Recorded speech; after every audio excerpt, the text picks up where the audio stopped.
بەناوی خوا ئەمە لێکچەری دووە ئەڵێ چی ئەڵێ importance of Java گرنگی Java ئەڵێ چی it's easy to learn ئاسانە بۆ فێربوون طبعا هەموو شتێ ئاسانە بەس ئەگەر ئاسان بکرێ write once run anywhere یعنی بە کورتیەکەی لەسەر هەموو پلاتفۆرمێک ڕەن ئەبێ بێ ئەوەی تۆ فرەیموەرکی ئەو شتە بەکار ئەو سیستەمە بەکاربێنی یعنی جاوا لە هەموو سیستەمێکا هەیە یەک جار کۆدەکە ئەنووسی لەسەر هەر سیستەمێک بێ ئیتر ڕەنکردنەکەی لە هەر سیستەمێکی ترابێ ڕەن ئەبێ بەبەستی ئەوەیە بە کورتێکی write once یعنی یەک جار بینووسە کۆدەکە لە هەر شوێنە بێ ڕەنیکە ئێستا بۆ نمونە دروستکردنی ئەپلیکیشن بۆ آیفۆن وانیە بۆ نمونە باشە ئەپڵ سنوورداری کردووە کە ئەبێ ئیلا ماکێکە هەبێ یعنی کۆمپیوتەرێکی ئەپڵە هەبێ کە گرانە کە زۆر کەس لێرە نیەتی زۆر کەم کەس هەیەی ئەبێ چی بکە ئەبێ بەپێی ئەو فرەیموەرک و ئەو بە کورتیەکەی ئەو بناغەیی کە ئەپڵ دایناوە بۆ ئەو گەشە پێدەرە ئەو دروستکەری بەرنامەیە ئەبێ بەپێی ئەوە دروستیگا ناک بۆنە بەپێی جاوا و شتیوە ئێتە نازانم ئەگەر تێبگەن ئەگەر تێژ نەگەیشتن زۆر گرنگ نییە و تەنهاوانە بڵێ write once run anywhere باشە ئەڵێ ئەندروید ئەو مۆبایلێکی بەدەستانە ئەندروید کە بۆ گالاکسی و هواوی و ئەوانی تریشە سیستەمێکە سیستەمی چییە مۆبایل ئۆئسێکە کە پۆپیولەرە زۆر پۆپیولەرە ینی زۆر بەناوبانگە لەسەر چی ڕەن ئابێت لەسەر جاوا باشە جاوا چییە پشتگی ئەکات لە OOP یعنی OO با بڵین Object Oriented پرۆگرامینگ لانگویجێکی Object Oriented باشە چکە هەنێ پرۆگرامینگ لانگویجمان هەیە کە Object Oriented هیچ نییە لە خیالمانە وەکو چی بەڵام بەعام Object Oriented بەس هەشمانەکە ئەوە نەبێ بۆ ێواڵم Large Community Support یعنی چی یعنی خەڵکێکی زۆر پشتگیری لە جاواکەن باشە یعنی وەکو هەنێ پرۆگرامینگ لانگویجی تر نییە کە بوونیان هەیە بەکاریش ئەهێنرێن بەڵام لەلایەن زۆر کەسی کەمەوە بەکار ئەهێنرێن وەکو جاوا نییە جاوا بەناوبانگە باشە ئەمار ئەوە بەسە هەرەوەنەشە ینی variable یعنی گۆڕاو یعنی چی یعنی the name یعنی ناوێکە مەبەستی ئەمەیە which is associated with a value یعنی پەیوەندیدار کراوە بە نرخێکەوە that can be changed کە ئەگەری هەیە بگۆڕێ لە داهاتووە لەلایەن بەکارهێنەرەوە بۆ نمونە باشە ئەمە داتا تایپەکەیەتی ئەمە نەیمەکەیە ئەمە ڤالیۆکەیە ئەمە سەمیکۆلۆنە ئەمەش دوایی باسێرین چیە ئەو یەکسان شتە ئەمە تەبان هەمووی مەوزوعی پارە پاریش خوێنومانم شتانە بەسترەوە ئەمە جاڤایە و ئەوی تر پایسن بووە یاساکانی شێوازی ناونانی ڤاریبڵێک لە جاڤایە چۆنیە ئەڵێ نابێ بە هیچ شێوێ بۆشایی تیاابێ بەم شێوەیە integer student space نابێشتیوە ئەبێ ئەو سپیسە نێڵی تا بە نەیم حساب بکرێت چونکە جاڤا وای خوێنێتەوە data type name یەکسانە بە فلان تاو یان یەکسانەشی نەکەی سەمیکۆلۆنێک و تاو ینی ڕاستەوخۆ لە یان نرخەکەی پێنەی بە کورتێکی جاوا دووش دەخوێنێتەوە data type و name تۆ ناکرێت سێشت بنووسی ئەمە سێشتە لێرە ئەمە data type ئەمە نیمێک ئەمە نیمی دووەمە چۆن شتیوا بێ یەک نیم بێ باشە variable names should begin only with an alphabetic letter or underscore باشە تەنها پێویستە نەیمەکان بە چی دەست پێ بکەن یان بە ئەلفوبێ ئینگلیزی لاتینی ینی یان ئەندەرسکۆر ینی ئەو ئەندەرسکۆرە ئەو خەتەی خوارەوە خەتەکەی ناڕاستنە ئەو خەتەی خوارەوە باشە هەت باردووکێوێ variable names are case sensitive یعنی ئەمە ینی هەستیارە بۆ کەیسەکان ئیتر ئەپەر کەیس بێیان لۆر کەیس بێ پیتی گەورە بێیان بچووک هەستیارە پێی یعنی ئەگەر ئەمە بێ ئەمە جیاوازە لەمە ئەمە ئەی کەپیتەڵە ئەمە ئەی سمۆڵە ڕاستە ئەمە هەردووکیان ئەیە بەڵام هەردووکیان دوو پیتی جیاوازن لەبەری لە ئەستیا کۆدی جیاوازیان هەیە باشە It cannot be a Java keyword ناکرێ بنووسی integer class چکە class keywordێکە کە دوایی لە لێکتەرەکانی ترای خوێنین ناکرێ بنووسی int چکە inti دوام keywordێکە کە تۆ بەحساب بە ناو داخلە کردووە نابێت کۆمپایلەرەکاڵێ ئەمە کیوەردە تۆ بێ بە نووسی بۆنە int1 باشە یان int2 تر بەدڵی خۆ بێ ئیلا ویلا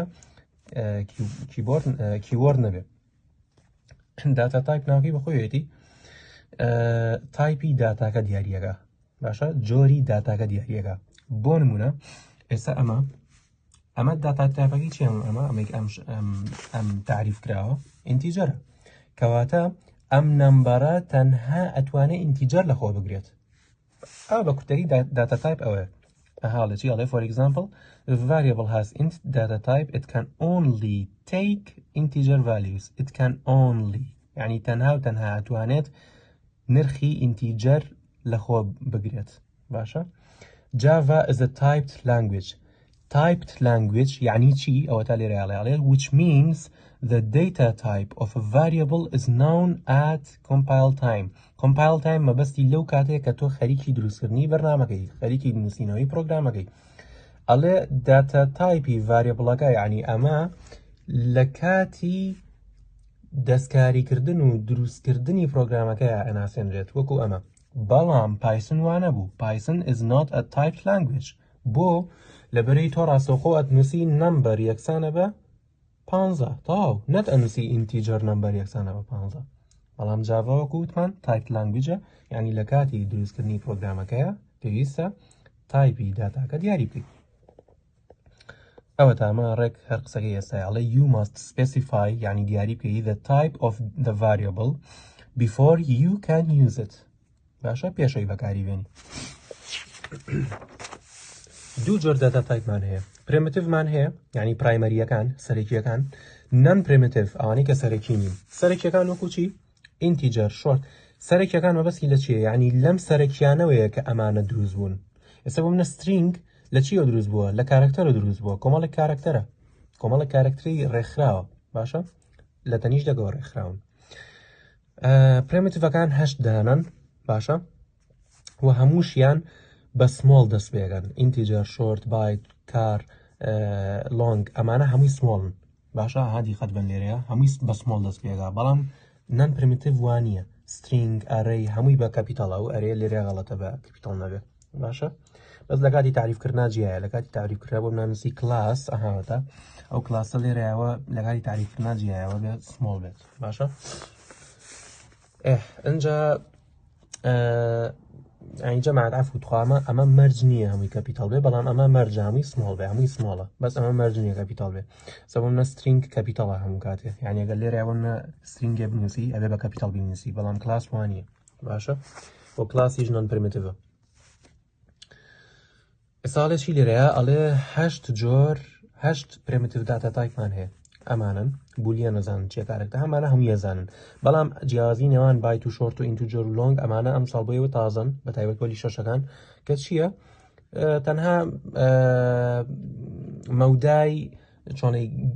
قەبارەی ژمارەکە دیاریەکە مەبەستمان لە چییە بایت بچووکترە لە شۆرت شۆرت بچووکترە لە ئینتیجەر بچووکترە لە لۆنگ مەبەستمان چییە بزەبت بەسمان ئەمەیە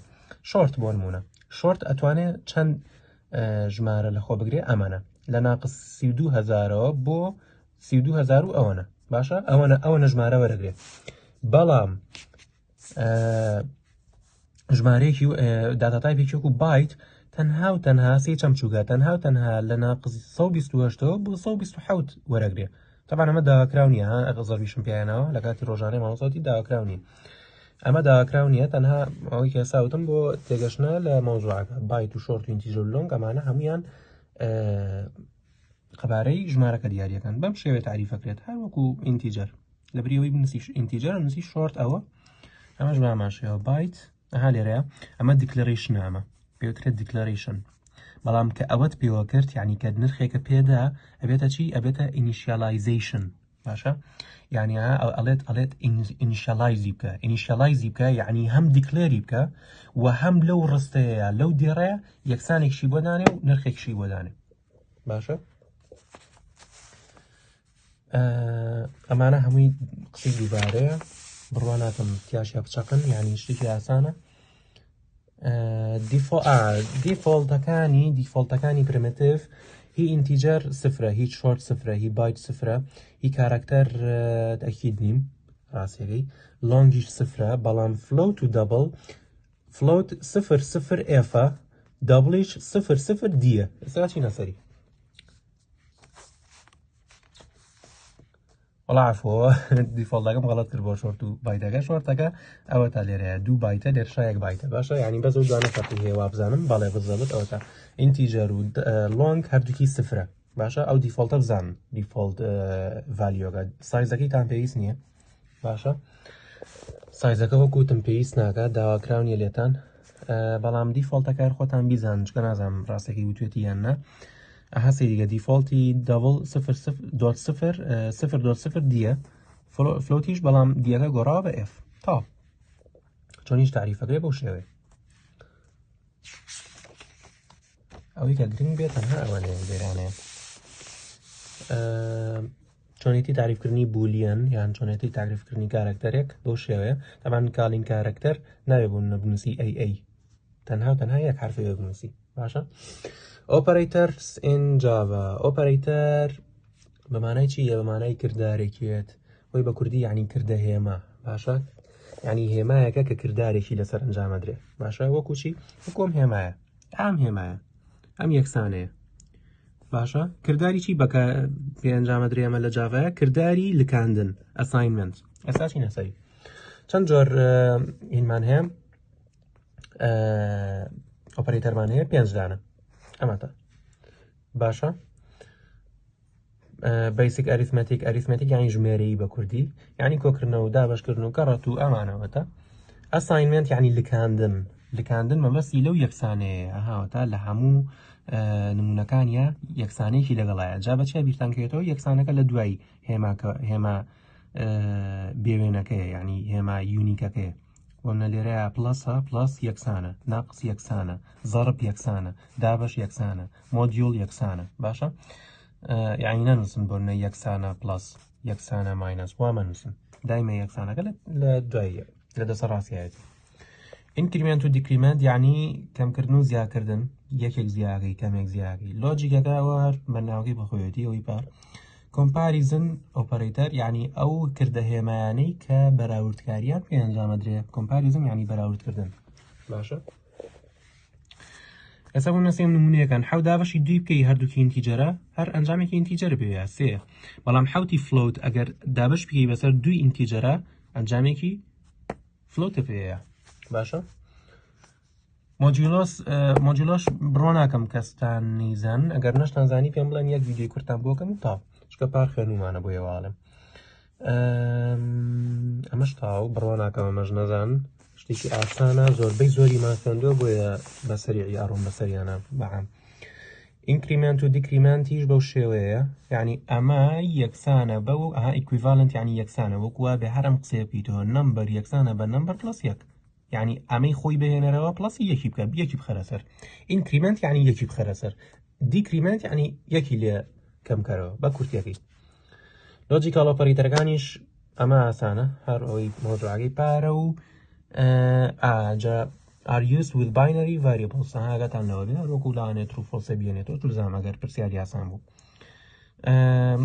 جا چیە سریگاڵێ بەگشتی لە چیا بەکارێنرێ لە ستیتمنتێک کە کۆندیشنی لەگەڵا بێ یعنی مەرجێکی لەگەڵا بێ وەکو چی وەکو if else وەکو switch وەکو loop باشە ئەمە تەبانەوەی لە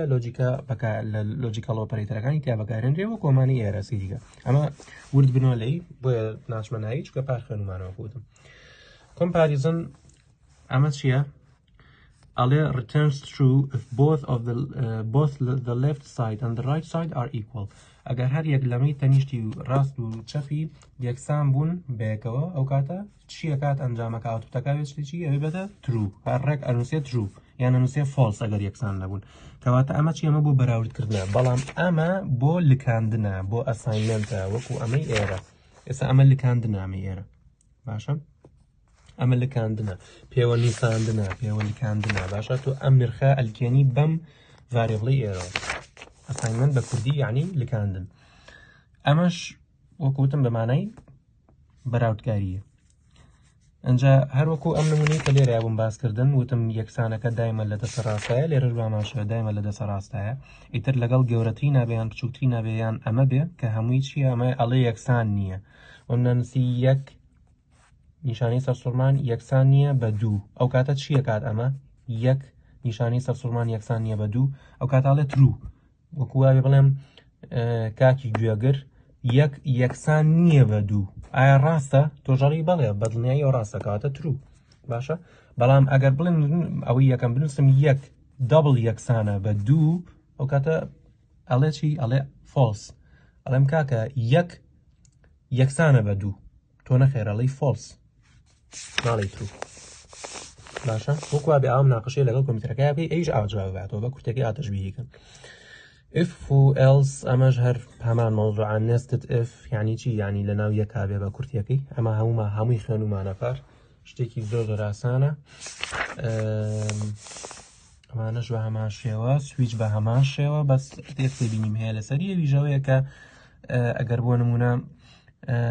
برێکێ لێرەیە داننی بۆ نمونە ئێستا لەم نمونەی ئێرەیە ئەگەر ئەم برێکە لێرەیە داننی، ئەو کاتە چی ڕوئەت؟ ئەو کاتە کەیسی یەکەم و کەیسی دووەمیش ڕەن ئەبن، یعنی ئەم دوانە یانە ئاوتپوتەوە ئەم دوانە باشە، هەردووکی ڕەن ئەبن. ئیتر هەتا ئەخیر لە شوێ برێکە دانابێت لەم کەیسانەیە لە یاوەسێت برێک، یعنی زەحمەند دەبێت بچۆرە دەرەوە، یعنی بچۆرە ئەم لەم سویچە بڕۆ دەرەوە، بڕۆ ئێرە ئێرەش هیچی تریتیان نیە، تەواو پرۆگرامەکە وەسێت و کۆتاییەت. ئەوە پرنتەکە کە لە سویچەکە بەرەنگاریە بێتەوە ماچی ئەکا، یعنی ئەگونجێ لەگەڵیە ماچ MATCH. فۆر لوپ ئەمان نازانم ئەگەر لەسەری بزانن، بەس ئەمەش تەسەورەکەم ئاسان بێ، بەس ئەمە لەگەڵ مۆجیولەکە ئەگەر لێتە شارەزای نەبوون پێم بڵێن بە ڤیدیۆیەکی سەربەخۆ بۆتانەکەم، بڕوا ناکەممانە هیچی نەزانن. لوپ چیەوە؟ بەکارێت بۆ ئەگزیکیوتکردنی یان ڕەنکردنی کۆمەڵێک ستیتمنت ریپیتدلی، یعنی بە شێوەیەکی بە دووبارە بوویی باشە، دووبارە و لەسەر یەک کۆمەڵێک ستیتمنت ڕەن ببن until a particular condition is satisfied. هەتا کوێ؟ هەتا کاتێک کە مەرجێکی بۆ داانی، مەرجەکەمە بەسی ئەم بریکەیە، ئەم بریکە لێرەیە، ئەمە ئەوەی سویچ بۆ عفو بۆ نمونە نازەمەکە داینابێت. بارحاڵ وەکو وا بێ ئەوە تا ئەم بریکە لێرەیە چیەکە؟ ئەچێتە دەرەوە لەم هینە. ئەم بریکەی ڕافۆمە تەنها لینەکەیەتە دەرەوە لەم ئیفان نەک لە لوپەکە، بەس بارحاڵبم لێرەیە ئەگە بریکی ئالێرەیە دابنی لە وایڵەکە چێتە دەرەوە بە کورتەکەی وەسی ئەوەیە ئەو قسەیە. اینجا ئەم وایڵ و فۆرە هەردووکی وەکو پێم وتن ئەگەر ویستان یەکەمە ڤیدیۆیەک ئەنجا سێگاڵێت جیازی چێ لە نێوان وایڵ و دوو وایڵ یەک بەلانی کەمەوە یەک جار ستیتمنتەکە ڕەنەکە، بەڵام وایڵ ئەبێ ئیلا کۆندیشنەکە ترو بێ ئەنجا ڕەن ئەبێ، بەڵام دوو وایڵ ئیتر ترو بێ یان فۆڵس بێ ئەم کۆندیشنە ئیلا ویلا یەک جار ستیتمنتەکە ڕەن ئەکات. هەر ئینگلیزیەکەشی خۆشی دیارە، ئەڵێ دوو یعنی ئەنجامی بێ ئەگزیکیوتیکە چی؟ ئەمە وایڵ کۆندیشنەکەی، یعنی لە کاتێکە ئەمە لە کاتێکە ئەم مەرجەم هەیە، بەڵام لە دوو وایڵاوەکو وتمەوەی نییە، یعنی ئەو وایڵە ترو بێ یان فۆڵس بێ دووەکە هەر ڕەن ئەبێ. کۆنتینیو چییە؟ کۆنتینیو زۆربەی کاتەکان لە لوپا بەکارێنرێ، وە چییە؟ سکیپی ئەو کۆندیشنە ئەکات باشە، یعنی فەرامۆشی ئەکات. بۆ نمونە ئەڵێن ئێستا لەبری ئەمە سیریگە ئەمە 0 تا 100 ئەگزیکیوت ئەبێ باشە، ئەگەر لەبری ئەم بریکە لێرەیە کۆنتینیویەکمان دانایە، ئەو کاتە سفری هەتاکو کوێ چیە کرد؟ چی پێوترە؟ ئەگزیکیوت ئەکرد، سفری هەتا 100 ئەگزیکیوت ئەکرد بەدەر لە دوو، ئەگەر ئەمە کۆنتینیو بووە، یعنی فەرامۆشی ئەکا سکیپی ئەکا باشە. بەڵام کەوتی بریک ئەم لێرە ڕێک کە گەیشتە دوو بریکەکە، یعنی 0 تا 1 ئەڕوا، وەبڵم یەکە یان دوو تەکید نیمەمەیان، هەمتوان خۆتان ڕەنی بکەن لەسەر جاڤا و سێری ئەنجامەکەی بکەن باشە. ئەمەش مەجموعەیەشتی زیایە کە لە لێکچەرەکانی تر باسیەکەین. تاو ئەم لێکچەرە ئەوەندێ وەکو پێم وتن ئەگەر لە لوپەکان هاتیانە گەیشتن لەگەڵ مۆجیولەکە